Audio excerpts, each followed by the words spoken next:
La vida está hecha de instantes, eso lo sabemos, es una obviedad. Pero hay instantes e instantes. Son pocos instantes en los que sentimos la vida en toda su fuerza e intensidad verdadera. Quien quizás mejor ha definido esto es Federico Nietzsche, quien refiriéndose al instante dice: el gran desprendimiento llega súbitamente, como una sacudida sísmica. El alma joven se estremece de una vez, se suelta, se arranca, ella misma no entiende lo que sucede. Impera un impulso y un embate que se enseñorea de ella como un mandato. Despierta una voluntad y un deseo a todo precio de partir hacia alguna parte.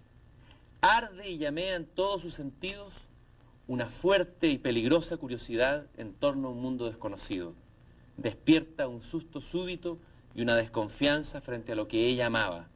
Un relámpago de desprecio frente a lo que se llamaba deber. Una exigencia revolucionaria, arbitraria, volcánica, que empuja a la peregrinación. Son esos momentos que se dan a veces en la adolescencia, pero que también pueden darse a lo mejor en la madurez, que hemos leído en tantas novelas del siglo pasado y de este siglo, en que un héroe joven descubre un mundo nuevo ante ellos. Este instante de desprendimiento, de partida, de sacudimiento que experimenta Nietzsche, yo lo experimenté cuando leí por primera vez a Nietzsche.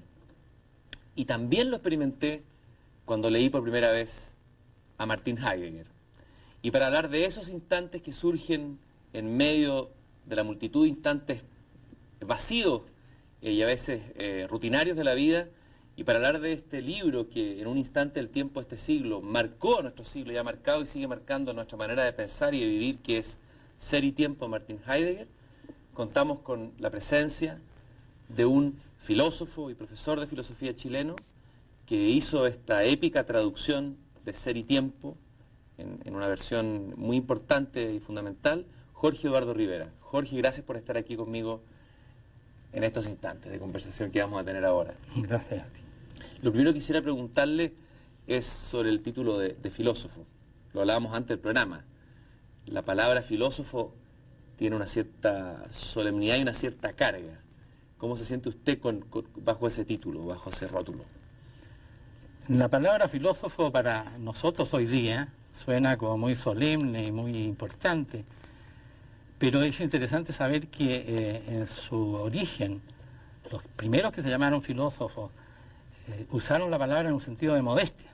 Frente a los sofistas, palabra que significaba los sabios, ellos dijeron somos simplemente filósofos, o sea, aficionados a la sabiduría.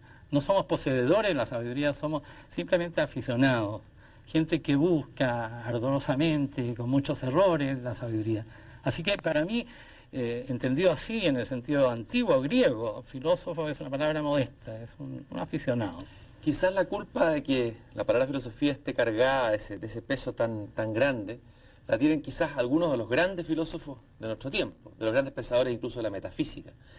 Y a mí me da la impresión de que justamente la irrupción de Heidegger con Ser y Tiempo es tratar de demoler ese edificio terrible y pesado de esa filosofía entendida como respuesta totalizadora, globalizadora, más que como camino, más que como preguntar y más que como búsqueda. Así es, exactamente. Heidegger es un modesto caminante de un camino, que va abriendo el camino y no sabe por dónde va a seguir y de repente tiene caídas y vuelcos y va abriendo el camino a medida que se cae también, ¿no? Y eso yo creo que es el filósofo. El filósofo es un aventurero en el fondo, no en el sentido banal y frívolo de la palabra, sino un aventurero en que se aventura arriesgándose en un terreno donde todo es sumamente peligroso. A veces son cosas muy simples y las más simples son las más peligrosas. ¿Por qué las más simples son las más peligrosas? Porque no nos damos cuenta de ellas. Las cosas simples nos pasan inadvertidas. Yo suelo decirle a mis alumnos, mire, todas las cosas importantes no nos damos cuenta que las hacemos. Las grandes decisiones las tomamos sin advertirlo. Están tan cerca de nosotros, están pegadas a nuestra piel que las tomamos casi sin darnos cuenta que estamos haciendo algo importante. Y yo creo que cualquiera de nosotros, si le preguntaran, usted cuál es su gran amor en la vida, a qué apostó su vida. A lo mejor tendría muchos problemas para contestar a esa pregunta, y sin embargo ha apostado su vida a algo, muy sutilmente, sin darse cuenta. Usted hizo una apuesta, Sí. que es impresionante, que es dedicar una parte importante de su vida y su trabajo a la traducción de un libro difícil de leer para la mayoría de los que no están dentro del lenguaje de la filosofía. Y me refiero a la traducción en español de Ser y Tiempo. Eso es, a propósito de aventura, ha sido una gran aventura, la historia de esta traducción de lo que ha ocurrido. ¿Por qué usted apostó por este amor? Bueno, en primer lugar, yo creo que es una pequeña aventura, comparado con otras más grandes, y sobre las cuales a lo mejor en algún momento vamos a conversar.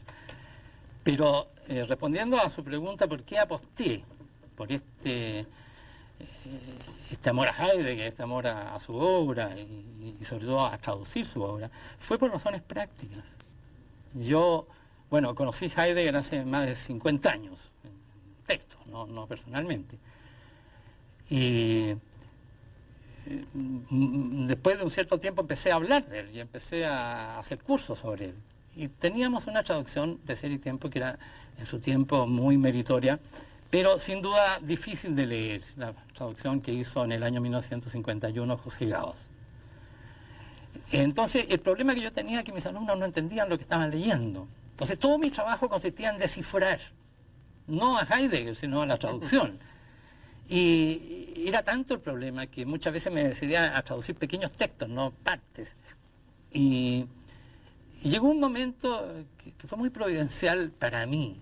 Fue terrible, por otro lado, ese momento. Fue el momento de los toques de queda en Chile, ¿no? Y como no tenía nada que hacer en esos toques de queda, porque no podía ir a la universidad, no podía... Bueno, podía estudiar, por supuesto. Yo dije, voy a aprovechar estos toques de queda que a veces empezaban a las 4 de la tarde para dedicarme a traducir Ser y Tiempo. Y fue una aventura de 2, 3 años en su primer paso, muy atractiva. Y le podría contar algo más todavía, que a lo mejor me saca del tema, pero es bonito. Yo empecé a traducir en un momento en que durante el gobierno de Allende me pidieron que tradujera una cosa para el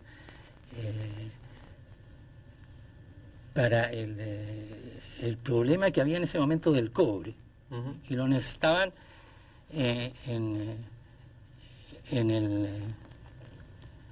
donde estaba el gobierno, tener claro cuáles habían sido las decisiones que se habían tomado en Alemania, por ejemplo, por los jueces, y cuáles eran las razones que se habían dado. Entonces me dijeron a mí, tú podrías traducir eso, me lo dijo un cuñado mío que trabajaba ahí en el, ¿cómo se llama?, el Consejo de Defensa Fiscal. Entonces me dijo, ¿tú podrías traducir esto? Y yo dije, encantado.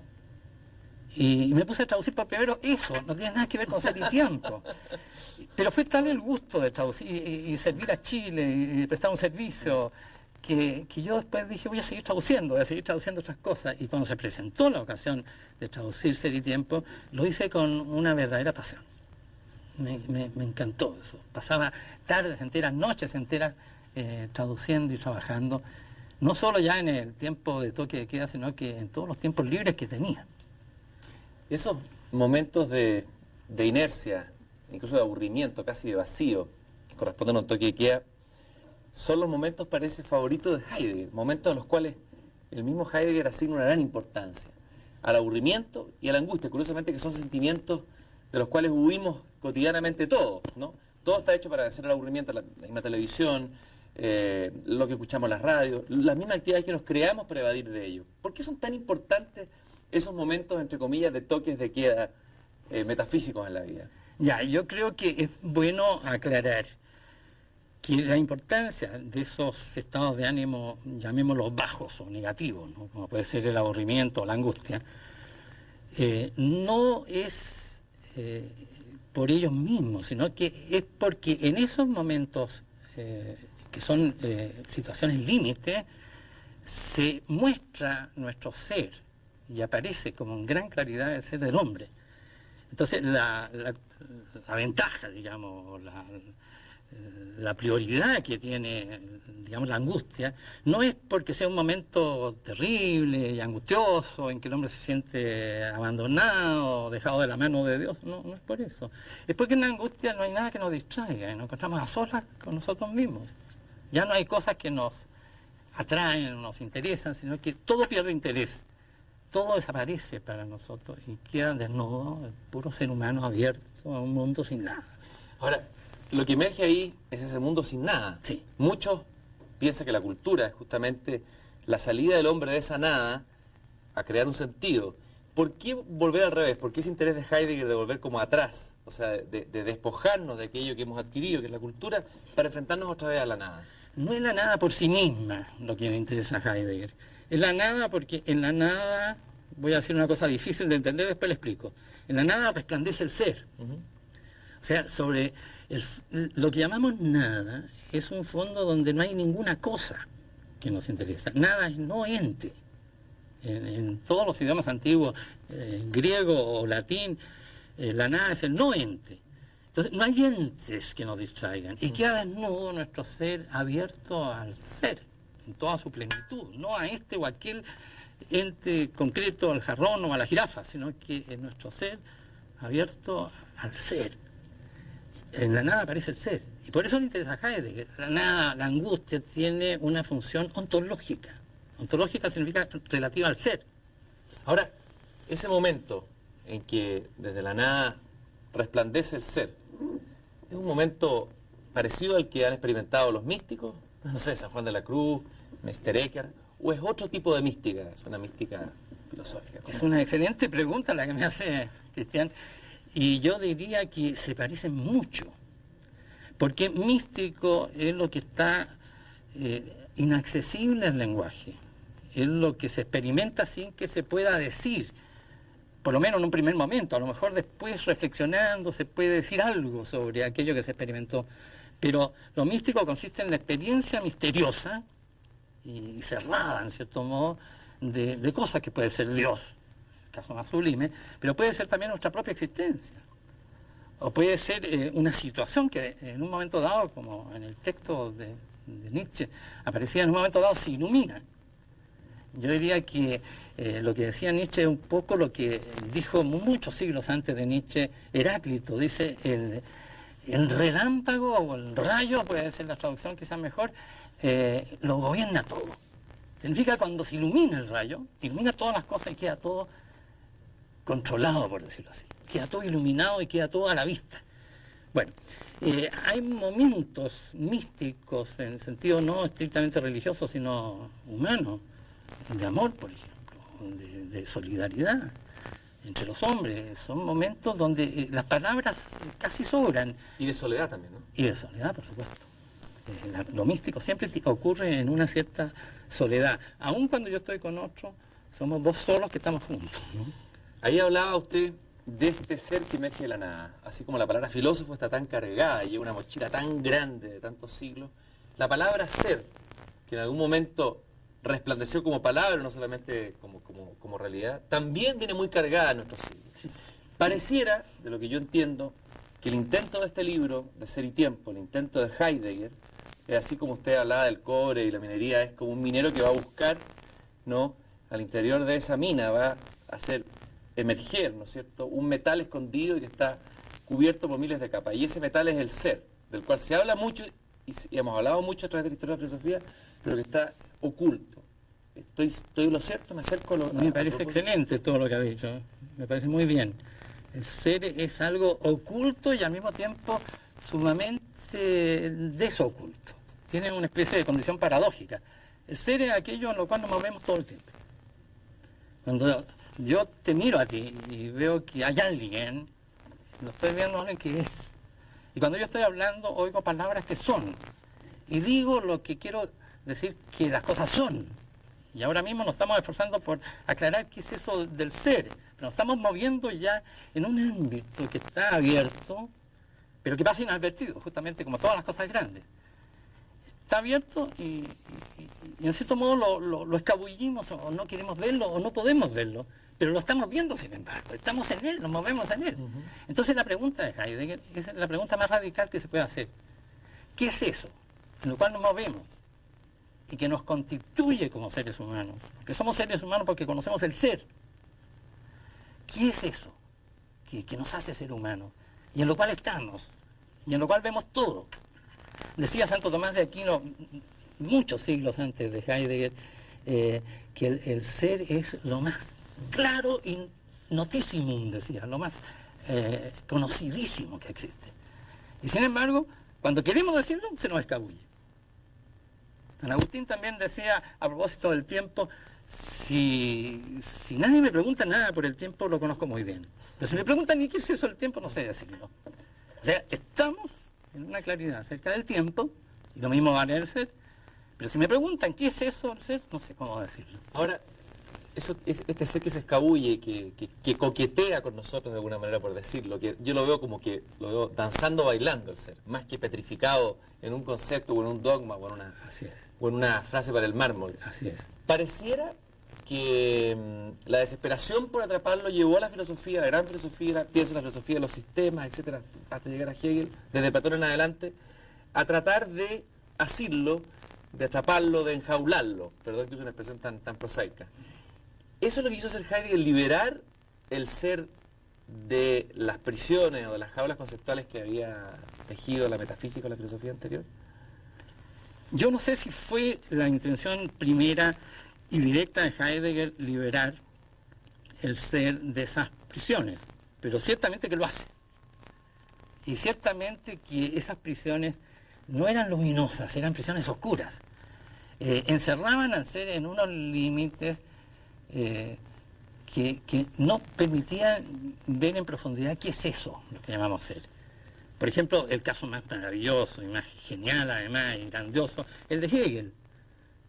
Hegel hace todo un sistema que parte del ser, del puro ser, dice, y no hay nada más que ser. Y donde no hay nada más que ser, no hay nada. Entonces ser y nada se identifican y empieza un movimiento dialéctico en que va a sacar como de la manga, misteriosamente, toda la realidad entera a partir de un primer momento que es el momento del ser. Lo que Heidegger echa de menos ahí es preguntarse, bueno, ¿y qué significa ese ser que está a la base? Es cierto que se identifica con la nada, perfectamente claro, pero ¿qué es? ¿Cómo podemos hablar de él? Y sabiendo que a lo mejor es pretencioso preguntarlo y excede las posibilidades porque es prácticamente la historia, ¿cuál sería el aporte que Heidegger hizo para responder a esa pregunta? ¿Qué es lo que aportó que no estaba antes en la filosofía? ¿Por qué el impacto de este libro? ¿Qué es lo que aportó Heidegger en el ser y tiempo? ¿Qué develó del ser que no había sido develado antes en la filosofía? Te lo digo inmediatamente. Qué rápido. Antes se buscaba el ser como quien busca un conejo. Una cosa que está ahí, que hay que cogerla. Heidegger se dio cuenta que al ser solo se accede a través de nuestro propio ser. O sea, solo se llega al ser fijándose muy bien, por decirlo así en alguna forma un poco ingenua, en lo que pasa en nosotros. Porque el hombre ya tiene, antes de hablar, ya antes de decir nada, ya antes de ser filósofo, por supuesto, ya tiene una comprensión del ser. No es como los animales tienen cosas delante, por supuesto, que no son cosas para ellos, son estímulos que los mueven a responder en alguna forma. Un gato juega con una madejita de lana que no es madeja de lana para él, sino que es un estímulo que lo lleva a jugar, justamente. Simplemente lo mueve a jugar, a responder en alguna forma. Pero no ve a la madeja de lana siendo madeja de lana. Entonces, el ser humano, en cambio, ve todo siendo. Por ejemplo, voy a poner varios ejemplos. Dice el profesor a los niños más pequeñitos, 2 y 2 son 4. Y usa la palabra ser. Ahí ser significa una cosa muy precisa, suman. 2 y 2 suman 4. Son significa suman. La mamá le dice al niñito, es el colmo lo que hiciste. Es. Usa la palabra es. Y entiende muy bien lo que está diciendo. No puede decir chucupurri, lo que hiciste. No, es el colmo. O sea, usa una palabra que ella entiende. Y el pololo le dice a la polola, eres maravillosa, ¿no? Y sabe que está diciendo algo muy lindo. Eres, te muestras, te exhibes, apareces, te ofreces, eres en tu ser mismo, incluso antes de ofrecerte, maravillosa. Y hay miles de sentidos que tiene la palabra ser. Heidegger se pregunta, ¿y cuál es lo unitario de todos estos sentidos? Porque si todos fueran distintos sentidos, tendríamos un mundo hecho pedazos, desmenuzado, no habría unidad. A través de todos esos sentidos del ser, hay una cierta unidad. O sea Heidegger se pregunta por eso. Para usar el mito del Minotauro, Heidegger sería Ariadna. Sí, Aquel que trae el hilo para no perderse en el laberinto, ¿no? exactamente. ¿Y Y cuál el hilo es la sería? propia existencia humana. El La hilo es la propia existencia humana. Entonces Heidegger dice, no nos damos cuenta de lo maravilloso que es esto que tenemos y en lo que estamos, y entonces hay que hacerla aparecer. Es lo que llama la analítica del Dasein, palabras muy raras. Analítica del Dasein significa que esta existencia, Dasein la buscamos por ahora como existencia, esta existencia humana hay que mostrarla en todos sus elementos, analizarla. Y al analizar esta existencia humana, va a aparecer como fondo, como lo más hondo de la existencia humana, una comprensión del ser. Y ahí vamos a leer lo que significa ser, en la existencia. Usted irradia asombro, ¿no es cierto?, júbilo ante el ser. Gozo, Gozo. absoluto. Curiosamente, Heidegger usa bien poco en Ser y Tiempo, pareciera, o mucho menos, júbilo que angustia. ¿A qué se debe eso? Al contexto del tiempo en que se dio la obra, en un momento a lo mejor que estaba la crisis europea, occidental, había. ¿Por qué prefiere la angustia? A diferencia, por ejemplo, de un filósofo como Max Scheler, cuando habla de la forma de la simpatía, habla de este otro sentimiento. ¿Por qué? Porque Heidegger en ese momento es más sombrío, o hace emerger el ser de la angustia más que del júbilo o de la alegría o del éxtasis. No es por una preferencia por los estados de ánimo bajos, como a veces se ha pensado, ¿no? De ningún modo. Porque en muchos textos Heidegger habla del gozo, el gozo por la existencia de otro, habla de la alegría, habla de la paz, habla de la esperanza, habla del amor.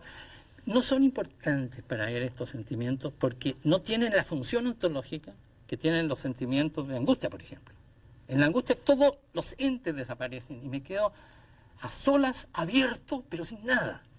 Entonces, caigo en la cuenta de que estoy abierto y que lo que me abre radicalmente es el puro ser, no el ser de esto o de lo otro, sino que el ser a secas. Estoy abierto en el ser, entonces se me hace presente el ser. Porque el sentimiento de angustia me quitó los entes. Entonces, eso provoca en mí, humanamente, un sentimiento de tristeza o de dolor, pero desde el punto de vista ontológico me permite advertir que hay ahí una abertura al ser. ¿Por qué cuando un lector que no tiene, digamos, la terminología o el instrumento técnico del saber poder de la filosofía, le es tan difícil, incluso en su traducción que es más clara, en cualquier traducción de Heidegger, por muy clara que sea, y se encuentra con términos complicados, el ser ahí en cuanto ahí, el estar aquí en cuanto... Hay muchos que han hecho incluso parodias de esto, yo sé que es más serio, estoy haciendo aquí abogado del diablo. Un hermano de Heidegger hacía parodias de esto, su famoso hermano Fritz, ¿Ya? en la fiesta y empezaba a hablar como Heidegger, ¿no? El ser, seré, en tanto que sé, porque todo el mundo se reía. Ahora, ¿por qué hay que pensar el ser y acercarse al ser mediatizado por un lenguaje técnico y filosófico? ¿Por qué no puede ser esto ser dicho o escrito a través de un lenguaje más transparente, más claro? Pienso, por ejemplo, en otro filósofo que nosotros filósofos consideran filósofo como el rumano Cioran, que uno lee los libros de Cioran, viene todo esto dicho, a lo mejor, o la angustia, o el nihilismo, la nada, pero a través sin caer y sin pasar por la mediatización del lenguaje técnico filosófico. ¿Por qué la necesidad de un lenguaje técnico filosófico que mediatice esta pregunta y esta búsqueda? Es una muy buena pregunta la que me está haciendo y muy atingente al problema filosófico. Yo creo que la necesidad de un lenguaje, no lo voy a llamar técnico, ni raro, sino que lo voy a llamar un lenguaje que no es el corriente. Que sea técnico, después se hace técnico, pero lo que pasa es que he hecho mano de un lenguaje que no está hecho para hablar del ser, sino que está hecho para hablar de los entes, de las cosas. Entonces, he hecho mano de un lenguaje que es corriente, pero le tengo que dar un sentido distinto, porque quiero decir otra cosa. Y esa otra cosa, para esa otra cosa que yo quiero decir, no hay palabras, porque las palabras se hicieron para funciones prácticas, para hablar de las cosas que nos preocupan a los hombres.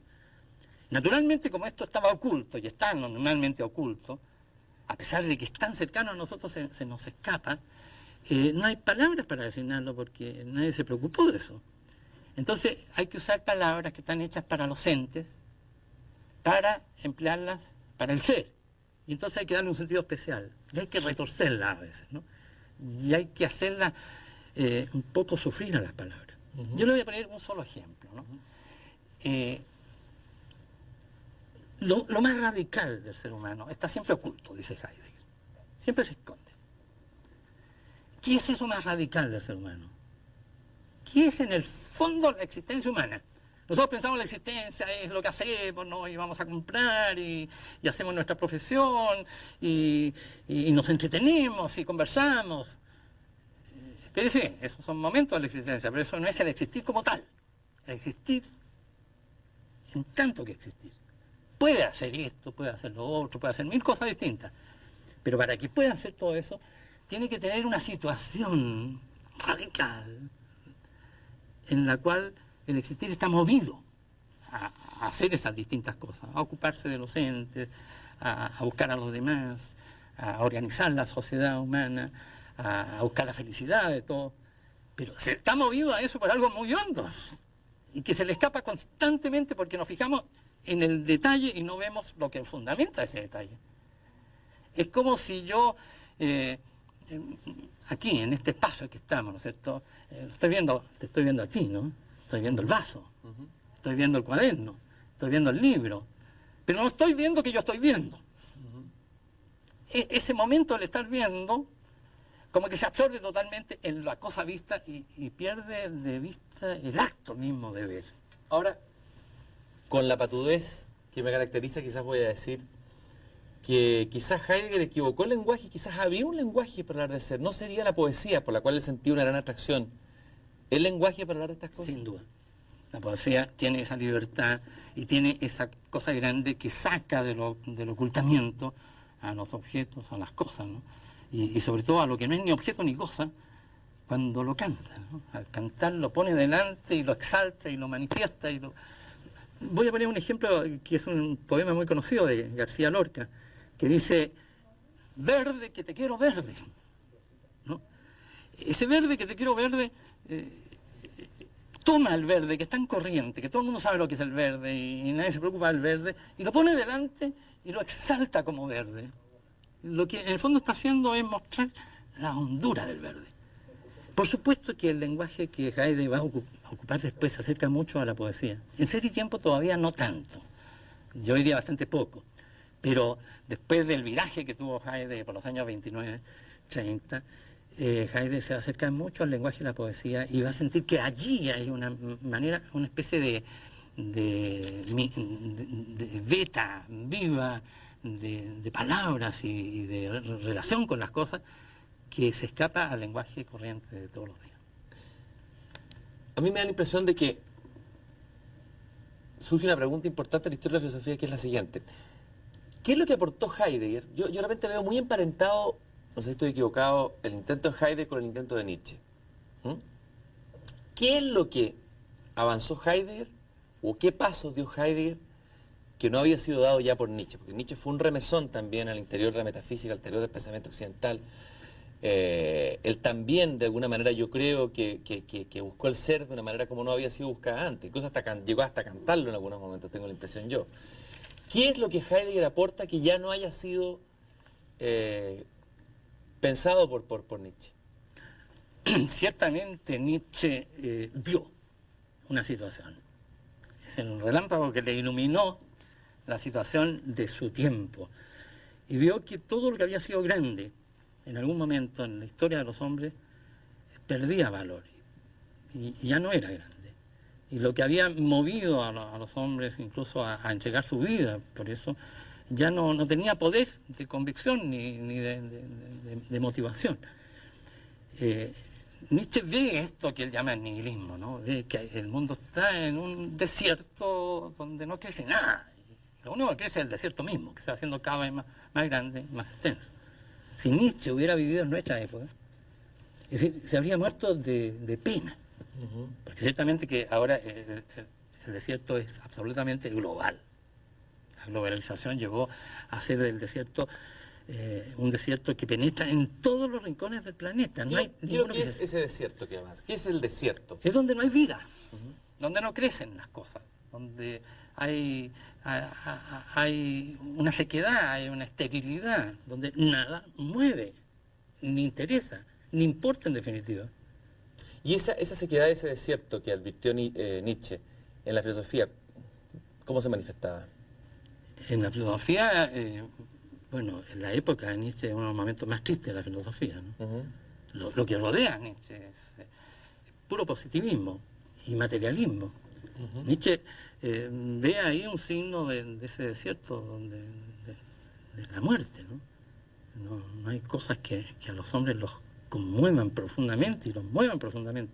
Interesa contar, interesa constatar que existe tal o cual cosa y dejarlo anotado y simplemente, y eso es todo. De nada por lo cual se pueda dar la vida, hay nada que decir en ese momento. Por eso Nietzsche dice esa frase famosa de Dios ha muerto. Dios para él significa todo lo grande, aquello por lo cual se da la vida.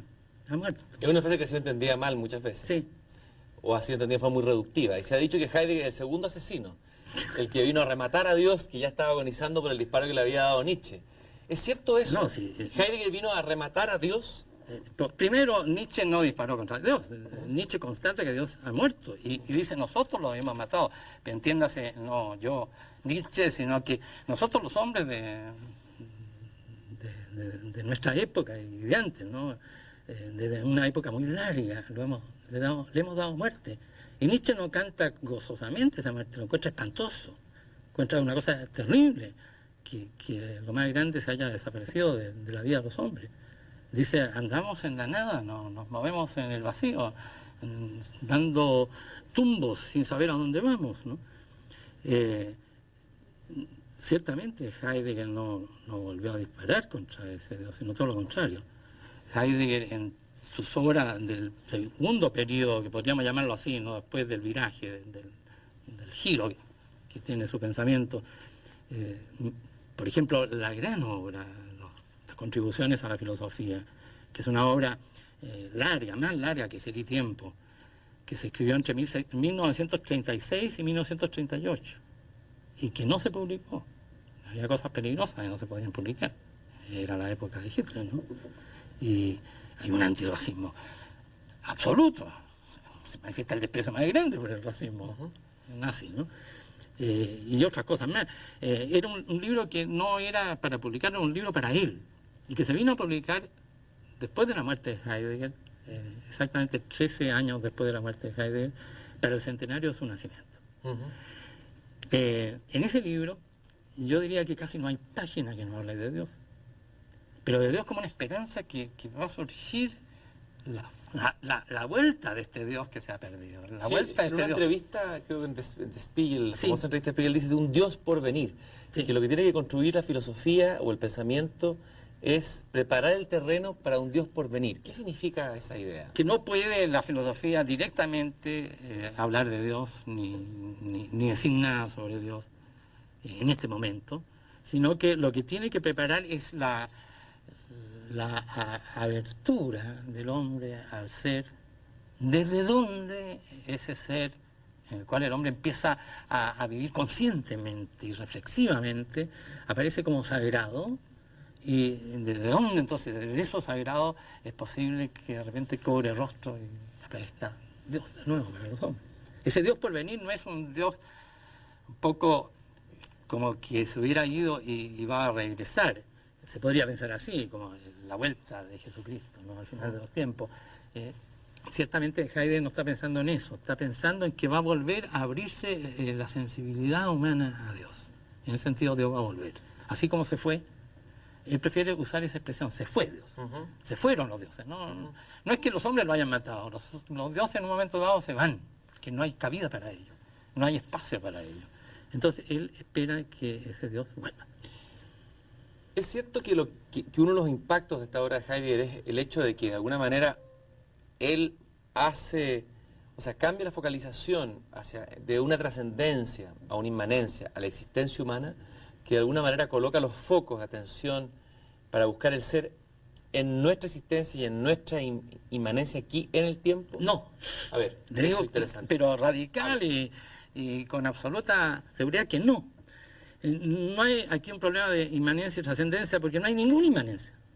El ser humano no es una esfera cerrada que esté consigo y dentro de sí, que no pueda salir afuera, o si sale con mucho esfuerzo salga afuera y con muchas inseguridades, ¿no? De si acierta o no acierta en lo que está afuera. Ese fue el pensamiento de toda la modernidad, ¿no? El ser humano es imaginado ahí en una imagen, las imágenes se vengan, ¿no? Que lo representa como una especie de esfera encerrada en sí mismo. La autoconciencia, ¿no? El ser humano se sabe a sí mismo y no sabe en un primer momento nada de lo de afuera. Para Heidegger el ser humano no es una esfera encerrada, es pura abertura, está siempre afuera. O sea que la inmanencia, si llamamos inmanencia lo que es el ser humano, es justamente la trascendencia, está afuera. O sea, siempre somos trascendentes. Somos trascendencia, pura trascendencia. El gran triunfo de Heidegger, yo diría una de las cosas, de las ideas más centrales y definitivas de Heidegger, es que concibe al ser humano como abertura. El hombre es excéntrico, tiene su centro fuera, no dentro. ¿Dónde?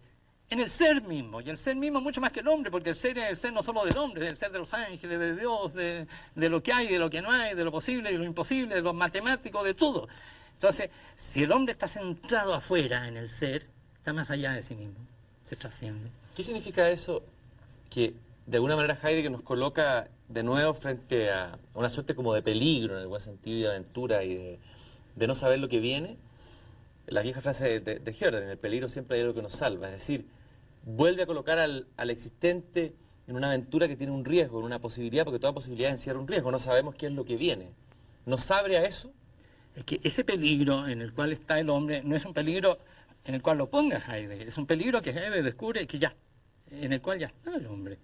El hombre se encuentra en un peligro, por ejemplo, la técnica es un peligro, obviamente, porque el hombre olvida en la técnica que él no es el dueño del ser, sino que él depende del ser. Y en la técnica parece que él tiene todo en sus manos. Y es solo un problema de tiempo para llegar a poseerlo absolutamente todo. Al pensar así, el hombre olvida su esencia. Y al olvidar su esencia está en el máximo de los peligros, ¿no? Que es desconocerse a sí mismo y equivocarse respecto a sí mismo, y de todo. Porque en el momento en que el hombre no entiende que su esencia es justamente depender del ser, y estar pendiente del ser, si no entiende eso, está en el máximo peligro. Y lo que quiere es sacarlo de ese peligro, haciéndolo tomar conciencia de lo que realmente es. El hombre es excéntrico, es extático, está afuera. ¿Dónde? En el ser mismo. ¿Está arrojado? También se podría decir. La palabra arrojado es muy peligrosa.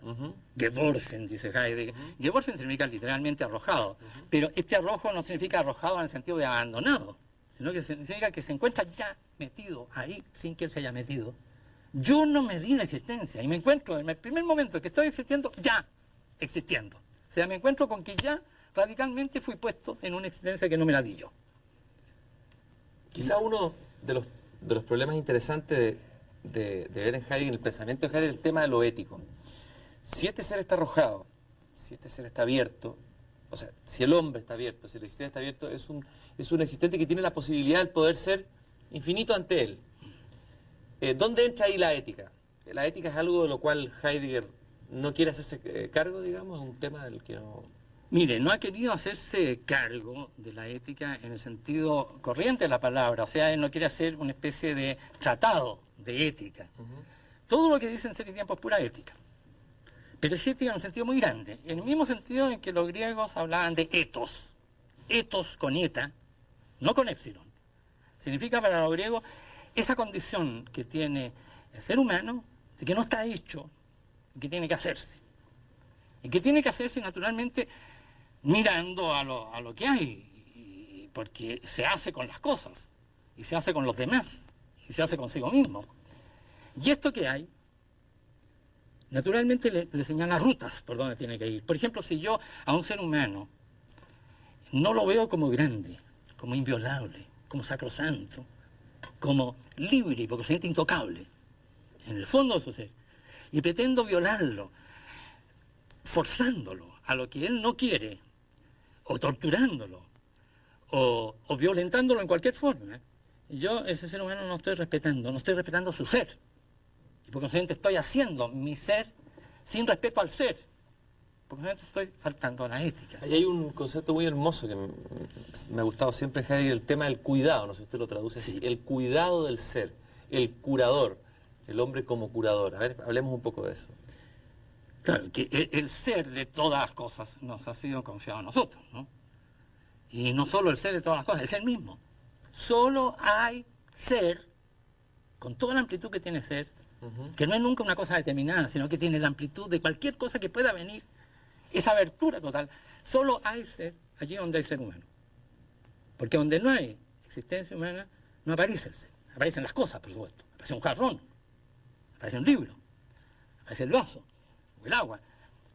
Pero el ser es el ser del jarrón, del vaso, del agua, pero también de lo que no aparece, de lo que podría aparecer, de lo que es posible, o de lo que es irreal. Los entes irreales, Don Quijote de la Mancha, también es. Y los que no han sido inventados todavía, se pueden inventar en el futuro, también son. Entonces, el ser solo ha sido entregado en todo el cosmos entero al hombre. Al hombre. Está en manos del hombre. Es el hombre el que lo pastorea. Es el pastor del ser. Ahora, en Ser y Tiempo, la expresión cuidado, sorge, se refiere no tanto al cuidado del ser en general, sino que al cuidado del propio ser. El propio ser humano le ha sido confiado al hombre. Yo me tengo que hacer. Y no me queda más remedio que hacerme. Y este es un punto importantísimo, Cristian, yo quiero decirlo aquí. El ser humano, quiera o no quiera, se está haciendo y está decidiendo mil cosas en todo momento. Y a veces cree él que no decide. Todavía no decido nada. Yo me lavo las manos. Yo no entro en esa cuestión.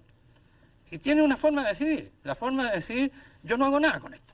Y es una forma de decidir como cualquier otra. Lavarse las manos es una forma de ser y de hacer como cualquier otra. Entonces, este cuidado con que tenemos que hacer nuestro ser, no en un sentido, yo diría, piadoso de seamos cuidadosos, no. No, es un cuidado que existe, queramos o no queramos. Incluso cuando nos descuidamos, estamos cuidando el descuido. Y cuando decimos no me cuido de nada, me estoy cuidando de no cuidarme de nada. Y es un cuidado como cualquier otro. O sea, estamos entregados a un cuidado. Y ese es el cuidado del cual habla Ser y Tiempo. Y ese cuidado de nosotros mismos es también el cuidado de las cosas. Porque yo solo soy en la medida en que estoy abierto a un mundo. Y en ese mundo hay cosas. Yo tengo que hacer mi ser con las cosas. Tomo agua es hacer algo con una cosa. Ahora, ¿cree usted que la mejor forma de cuidar desde el punto de vista del hombre es habitar poéticamente, como lo dice Heidegger a propósito de Herden? ¿Qué sería la forma de cuidado o de cura más suprema del hombre? Yo diría que la habitación poética del mundo es el cuidado mismo. No es una forma u otra, sino que es todo cuidado. Lo que pasa es que en la habitación poética estamos abiertos cuidadosamente al mundo en forma poética. Por consiguiente, el mundo se nos muestra en su ser. Porque eso es la poesía, mostrar las cosas en su ser. No mostrarlas teóricamente, como el filósofo, como el científico. Es mostrarlas cantándolas, las hace aparecer delante. Cuando yo canto la rosa, lo que hago es hacer florecer delante de mí la rosa aparece delante. Entonces, en esa forma de existencia poética, las cosas se muestran en su ser, en la forma más radical. Y por consiguiente, puedo cuidarme de mi propio ser a partir del ser de las cosas visto en su radicalidad. La otra palabrita, palabreja, palabrota o palabraza es tiempo. Otra de las grandes angustias y preguntas del hombre siempre. Sí. ¿Qué es el tiempo? A ver, ¿qué es lo que aporta, qué es lo que entrega o descubre o abre Heidegger en relación al tiempo en la filosofía, en el pensar? Lo cambia todo. Porque el tiempo había sido visto hasta Heidegger, incluido Bergson, pero en Bergson hay una visión bastante especial, de la cual habría que hablar aparte. Pero desde Aristóteles hasta Bergson, digamos, y yo creo que incluido Bergson, el tiempo aparece como algo que dura y transcurre y se extiende desde un momento hasta otro. Es una especie de elástico que se estira, como decía el propio Bergson, ¿no? Y se va estirando cada vez más. El tiempo sería transcurso, Y las cosas están en el tiempo en la medida en que están dentro de esta inmensa esfera de transcurrires. Digo transcurrires porque el tiempo va transcurriendo, por decirlo así, gota a gota, ¿no? Cada instante, y ahora voy a darle la palabra instante, no el sentido genial que tenía en Nietzsche, y que lo va a tener especialmente a partir de Kierkegaard. De Kierkegaard, claro. El Augenblick. El Augenblick es justamente el rayo de la visión que de repente abre todo. Pero ahora tomo la palabra instante en el sentido de la hora. Entonces, en la visión clásica del tiempo, el tiempo es un goteo de ahoras. Y la hora de ahora se fue, viene otro ahora, y después va a venir un nuevo ahora, y ya se pasó, y viene un nuevo ahora, y es un constante transcurrir de ahoras. Esto Heidegger no lo niega, pero dice que ese tiempo no es el tiempo radical, es un tiempo derivado y muestra su derivación desde el tiempo radical. El tiempo radical es una especie de abertura que se produce en el ser humano mismo. El tiempo radicalmente está en el ser humano.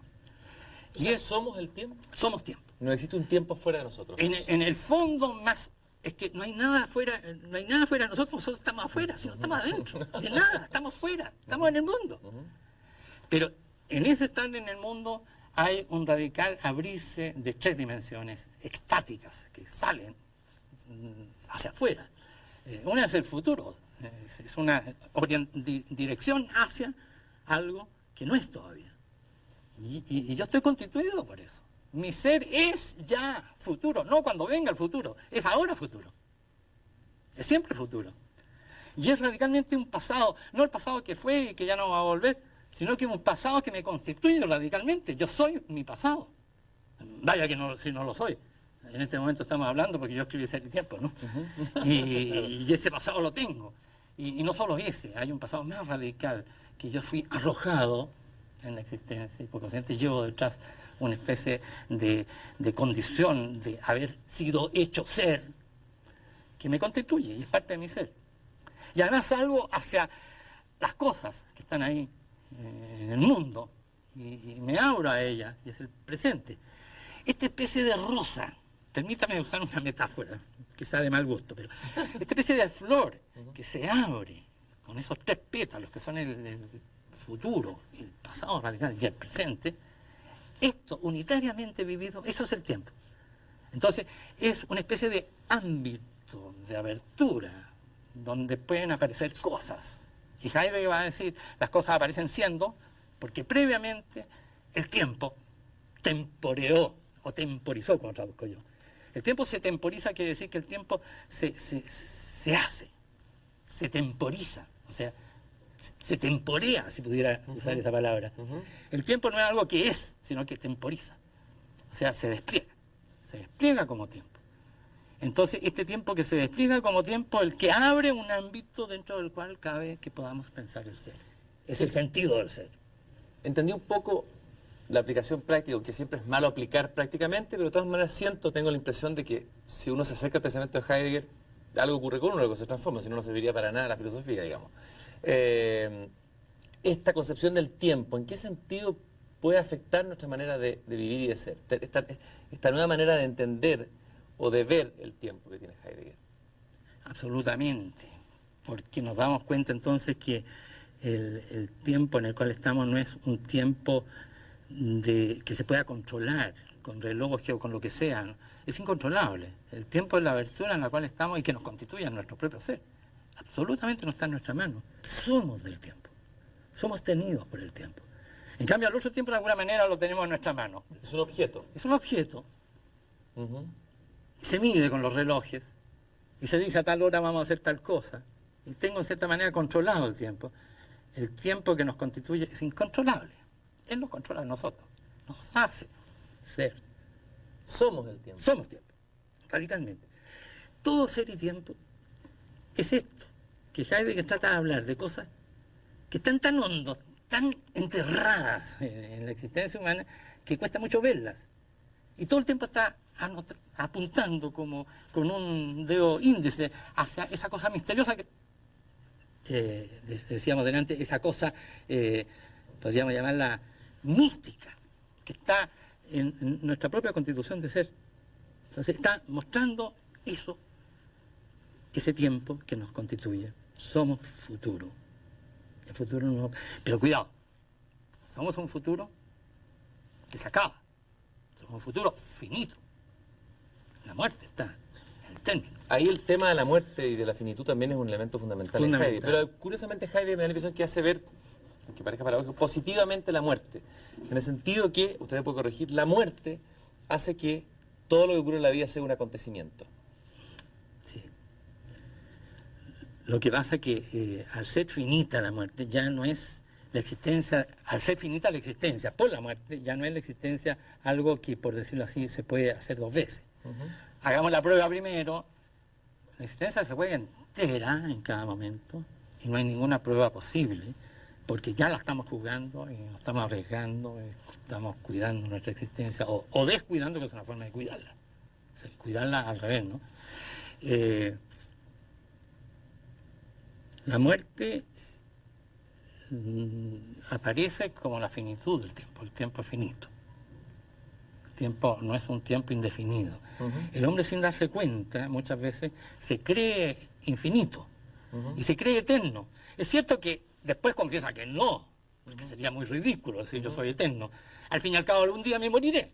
Pero en fin, ya tengo 72 años, todavía no, ¿no es cierto? Y llego a los 80, bueno, ¿cómo voy a morir a los 80? ¿Cómo no voy a llegar a los 85? Y voy siempre, perdona la expresión, chuteando la muerte para adelante, corriéndola. Y tengo la sensación de que mientras tanto sigo viviendo, y entonces que lo que en realidad es la vida es esto que estoy viviendo. Falso. La vida es siempre finita porque está determinada por ese futuro que es la muerte, y está siempre agarrando a la vida, y nuestra existencia es pura finitud. Por eso Heidegger parece que insiste tanto en el yo muero, más que en el se muere, claro, impersonal, ¿no? Claro, yo me se muero. Muere es la forma habitual de hablar de la muerte. Bueno, uno se muere al fin y al cabo, pero por ahora todavía no. Como ese predicador francés, ¿sabes? Que predicaba sobre la muerte y decía, nous mourrons tous, mes frères, et moi aussi peut-être. Nos morimos todos, hermano, pero yo también. A lo mejor, ¿no? Podría ser. Usted conoció a Heidegger leyéndolo. ¿Lo conoció personalmente, Martín Heidegger? Sí. Háblenos un poco de él, de la presencia de Heidegger, ya que hablamos de la presencia del ser, de la esencia del ser de Heidegger, del aparecerse de Heidegger ante usted. Mire, me acuerdo perfectamente el primer día que fui a ver a Heidegger. Era el 17 de julio de 1961 a las 6 de la tarde. Ese instante. Ese que fue un instante de mi vida muy grande. Yo había tenido una pregunta que me acuciaba, como joven era en ese tiempo, yo tenía 34 años, me considero, ahora considero que era muy joven, bueno, en ese tiempo a lo mejor creía que era muy viejo. Y yo tenía una pregunta que me agarraba muy fuerte, y todavía de vez en cuando me agarra fuerte, y es, yo soy cristiano, ¿no? Y la pregunta era, ¿qué sentido tiene filosofar cuando se es cristiano? Yo tengo la revelación de Dios mismo, el amor de Dios abierto, se me ha regalado gratuitamente, se me ha dado, lo puedo compartir con otros. ¿Y qué gano con filosofar? Con rastrear penosamente, ¿no? Con mi razón apenas, con los dedos, como decía con Neruda, Pablo Neruda. Sí. ¿Qué saco yo con ese rastreo si como cristiano tengo respuestas radicales? Ahora se trata de vivirla, ¿no? Y a lo mejor toda esta filosofía no es sino una manera de esquivar el entregarse a aquello en lo que creemos, entre otras cosas a los demás, ¿no? Cuando se ha tenido a veces la felicidad de compartir con otros la pobreza, o el amor, o el gozo, eso es tan grande que toda filosofía como palidece. Entonces yo tenía esta pregunta, y yo quería hacérsela, estaba en Alemania, a los profesores que tenía allá. Tenía un gran profesor que era Eugen Fink. Eugen Fink fue el asistente de Husserl. El maestro Heidegger. Y maestro, claro. Y Husserl, el maestro Heidegger. Y Fink hacía unos seminarios muy lindos que lo hacían la noche, de 8 de la noche a 10 de la noche. Eran sobre Kant durante muchos años y después sobre Hegel.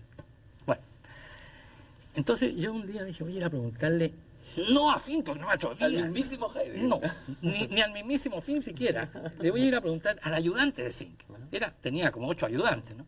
Uno de ellos se llama Friedrich Wilhelm von Hermann, que hoy es gran amigo mío. Es el editor de Heidegger hoy día, de las obras completas. Y ese tiene la misma cátedra que tenía Fink, la tiene en Friburgo él. Entonces fui a donde von Hermann, que era muy joven, tenía 26 años creo. Y le hice esta pregunta. Y von Hermann me dijo, esa pregunta es para mi maestro, para Fink. Vaya donde él. Y yo llegué a donde Fink y le hago la misma pregunta y Fink se agarra la cabeza a 2 manos y me dice, esa pregunta es para Heidegger. Qué bueno. Vaya donde Heidegger. Pero ¿cómo usted cree que puedo ir a verlo a él en persona? Para mí era una cosa casi de otro mundo, Heidegger. Yo había mirado la casa de él, en Röteburg 47, a lo lejos, y me acuerdo que la mirada decía, esa es la casa del ser. ¿No? Con otros amigos mirábamos de lejos y dábamos vueltas a la calle, a ver la casa de todos los rincones posibles, pero a verlo a él jamás se me habría ocurrido. Entonces sí me animó, me dijo, escríbale una tarjeta y pídale una hora. Y yo le escribí. Y me encuentro como a la semana o los 15 días con Fink en la calle y me dice, ¿fue donde Heidegger? No me ha contestado, le dije. Mire, precisamente hoy día lo veo en la tarde y le voy a decir que le conteste. 2 días después llega una tarjeta, Jorge Rivera, la veo por detrás y un timbre, Heidegger. Casi me muero, ¿no? Y decía que fuera a verlo ese 17 de julio de 1961 a las 6 de la tarde. Y el 17 de julio de 1961 a las 6 de la tarde, mientras sonaba adentro un reloj que daba a las 6 campanadas, yo tocaba el timbre. Y al mismo tiempo se abría la puerta, era todo sincronizado. Se abría la puerta y aparecía la señora Elfriede, la señora de Heidegger, me dice, mein Mann wartet auf Sie. Mi marido lo espera. Subo al segundo piso, y allá arriba estaba en persona Heidegger. Bueno, fue una entrevista muy cordial, muy agradable, él me trató muy bien, y me dijo, esa misma pregunta que usted me está haciendo me la hizo hace una semana Karl Rahner, el gran teólogo jesuita, ¿no? Y yo no voy a contar ahora todo lo que me dijo Heidegger. Desgraciadamente no lo grabé. Yo creo que no le habría gustado que lo hubiera grabado, pero lo tengo bastante metido adentro. Pero voy a contar lo esencial.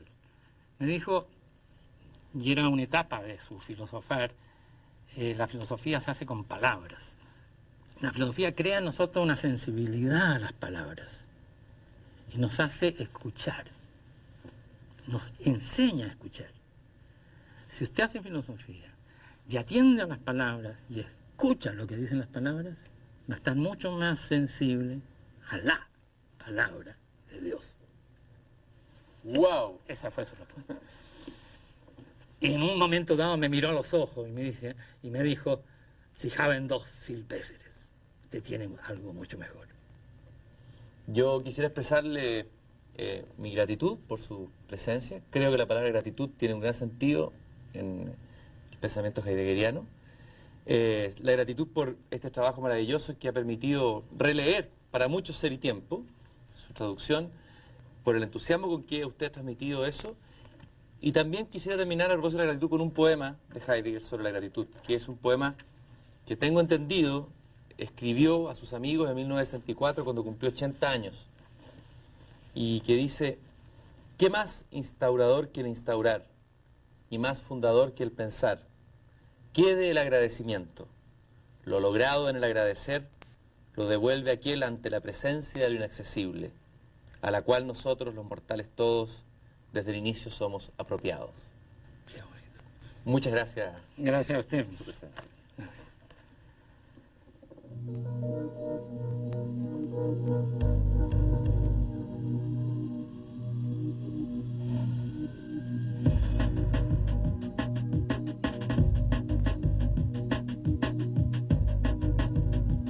Aventura, arriesgándose en un terreno donde todo es sumamente peligroso. A veces son cosas muy simples y las más simples son las más peligrosas. ¿Por qué las más simples son las más peligrosas? Porque no nos damos cuenta de ellas. Las cosas simples nos pasan inadvertidas. Yo suelo decirle a mis alumnos, mire, todas las cosas importantes no nos damos cuenta que las hacemos. Las grandes decisiones las tomamos sin advertirlo. Están tan cerca de nosotros, están pegadas a nuestra piel que las tomamos casi sin darnos cuenta que estamos haciendo algo importante. Y yo creo que cualquiera de nosotros, si le preguntaran, usted, ¿cuál es su gran amor en la vida? ¿A qué apostó su vida? A lo mejor tendría muchos problemas para contestar a esa pregunta. Y sin embargo ha apostado su vida a algo, muy sutilmente, sin darse cuenta. Usted hizo una apuesta, sí, que es impresionante, que es dedicar una parte importante de su vida y su trabajo a la traducción de un libro difícil de leer para la mayoría de los que no están dentro del lenguaje de la filosofía. Y me refiero a la traducción en español de Ser y Tiempo. Eso es, a propósito de aventura, ha sido una gran aventura la historia de esta traducción de lo que ha ocurrido. ¿Por qué usted apostó por este amor? Bueno, en primer lugar yo creo que es una pequeña aventura comparado con otras más grandes, y sobre las cuales a lo mejor en algún momento vamos a conversar. Pero respondiendo a su pregunta, ¿por qué aposté por este amor a Heidegger, este amor a su obra y sobre todo a traducir su obra? Fue por razones prácticas. Yo, bueno, conocí Heidegger hace más de 50 años, en textos, no personalmente. Y después de un cierto tiempo empecé a hablar de él y empecé a hacer cursos sobre él. Y teníamos una traducción de Ser y Tiempo que era en su tiempo muy meritoria, pero sin duda difícil de leer, la traducción que hizo en el año 1951 José Gaos.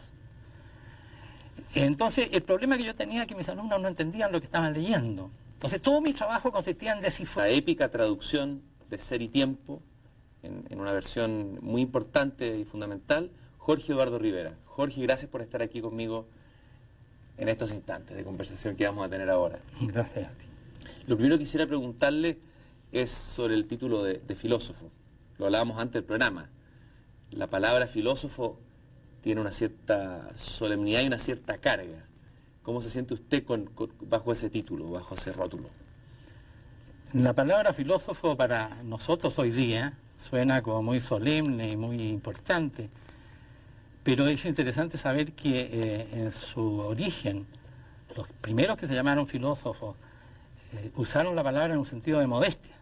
Frente a los sofistas, palabra que significaba los sabios, ellos dijeron somos simplemente filósofos, o sea, aficionados a la sabiduría. No somos poseedores de la sabiduría, somos simplemente aficionados. Gente que busca ardorosamente, con muchos errores, la sabiduría. Así que para mí, entendido así, en el sentido antiguo griego, filósofo es una palabra modesta, es un aficionado. Quizás la culpa de que la palabra filosofía esté cargada de ese peso tan grande, la tienen quizás algunos de los grandes filósofos de nuestro tiempo, de los grandes pensadores incluso de la metafísica. Y a mí me da la impresión de que justamente la irrupción de Heidegger con Ser y Tiempo es tratar de demoler ese edificio terrible y pesado de esa filosofía entendida como respuesta totalizadora, globalizadora, más que como camino, más que como preguntar y más que como búsqueda. Así es, exactamente.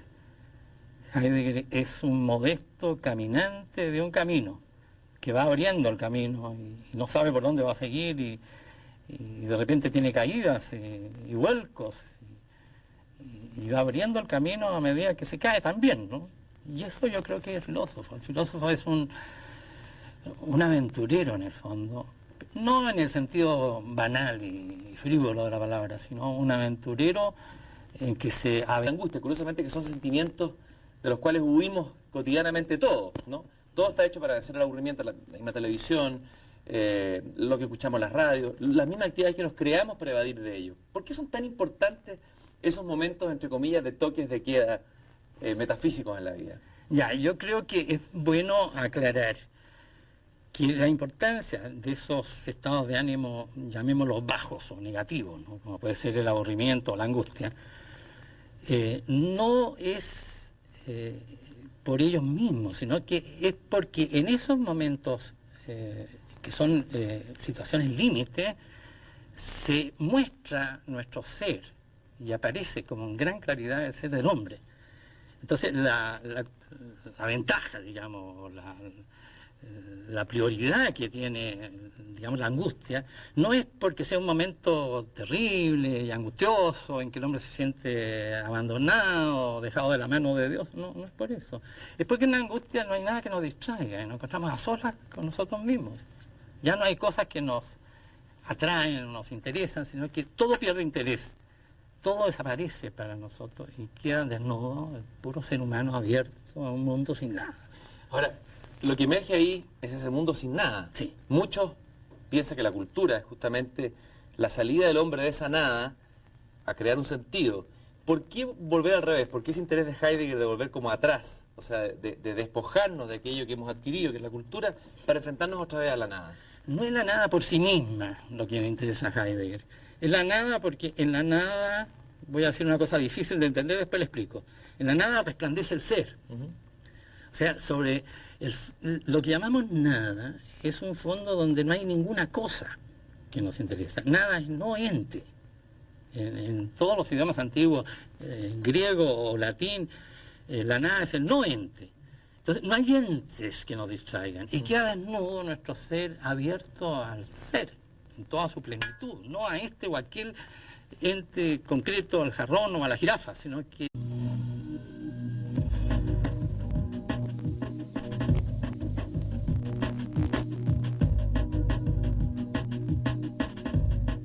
La vida está hecha de instantes, eso lo sabemos, es una obviedad.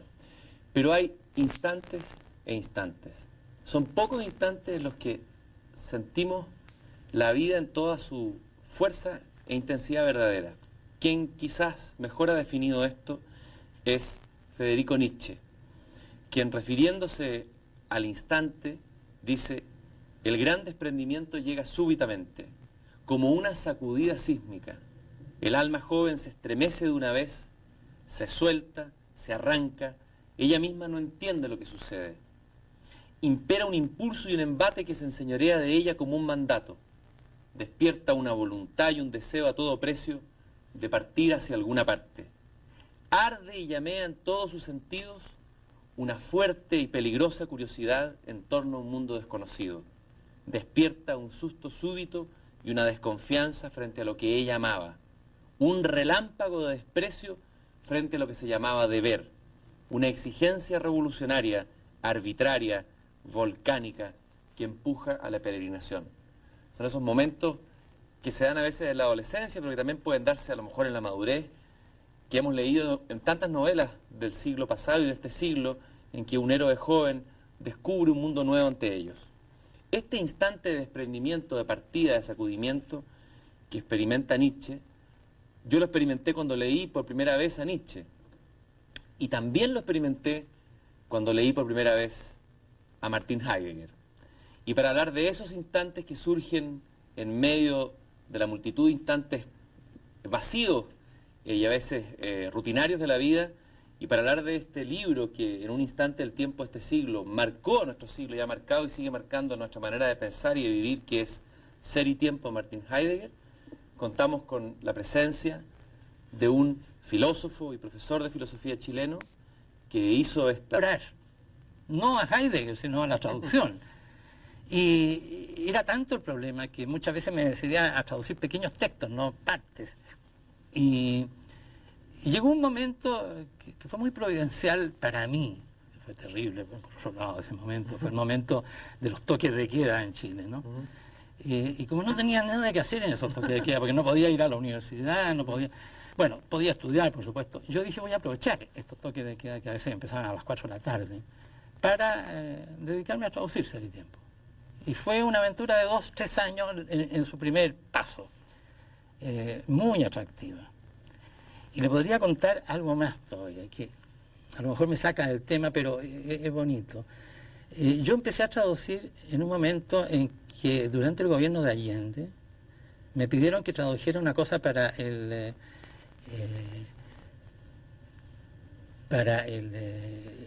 problema que había en ese momento del cobre. Y lo necesitaban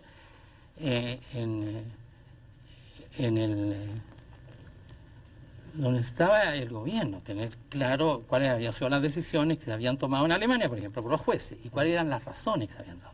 Entonces me dijeron a mí, tú podrías traducir eso, me lo dijo un cuñado mío que trabajaba ahí en el ¿cómo se llama? El Consejo de Defensa Fiscal. Entonces me dijo, ¿tú podrías traducir esto? Y yo dije, encantado. Y me puse a traducir por primero eso, no tiene nada que ver con ser y tiempo. Pero fue tal el gusto de traducir y servir a Chile y prestar un servicio que yo después dije, voy a seguir traduciendo otras cosas. Y cuando se presentó la ocasión de traducir Ser y Tiempo, lo hice con una verdadera pasión. Me encantó eso. Pasaba tardes enteras, noches enteras traduciendo y trabajando, no solo ya en el tiempo de toque de queda, sino que en todos los tiempos libres que tenía. Esos momentos de inercia, incluso de aburrimiento, casi de vacío, que corresponden a un toque de queda, son los momentos, parece, favoritos de Heidegger, momentos a los cuales el mismo Heidegger asigna una gran importancia, al aburrimiento y a la